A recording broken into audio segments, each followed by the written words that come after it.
النهارده هنتكلم عن مباراتي مصر وليبيا في تصفيات كأس الأمم الأفريقية 72.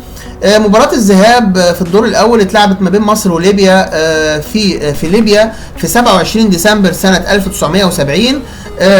ومثل منتخب مصر ساعتها حسن مختار، السياجي، محمد توفيق، إبراهيم الخليل، وهاني مصطفى. والنص كان حسن شحاتة والحملاوي وعبد الرحيم خليل وطه بصري وحنفي هليل وعادل البابلي. وبعد كده خرج الحملاوي ونزل مصطفى رياض. واستطاعت مصر انها تفوز على ليبيا في ليبيا بهدف حنفي هليل لاعب المحلة. وبعد كده تقابلوا في مباراة العودة في القاهرة.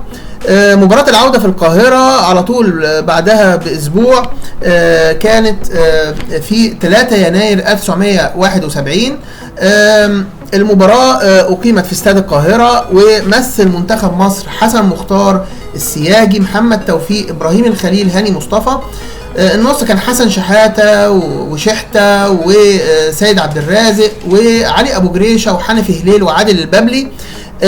الحقيقة منتخب مصر استطاع أن يفوز على ليبيا 2-1 بهدفي حنفي هليل ويحسم التأهل للدور اللي بعده، وتصعد مصر للدور اللي بعده عشان تقابل المغرب في تصفيات كأس الأمم الأفريقية 72. هنشوف بقى النهارده مباراة العودة ما بين مصر وليبيا اللي اتلعبت في استاد القاهرة، وبعد كده في فيديو تاني ان شاء الله هنبقى نشوف مباراتي مصر والمغرب اللي اقيمت في شهر مارس 71 للتأهل لكأس الأمم الأفريقية 72.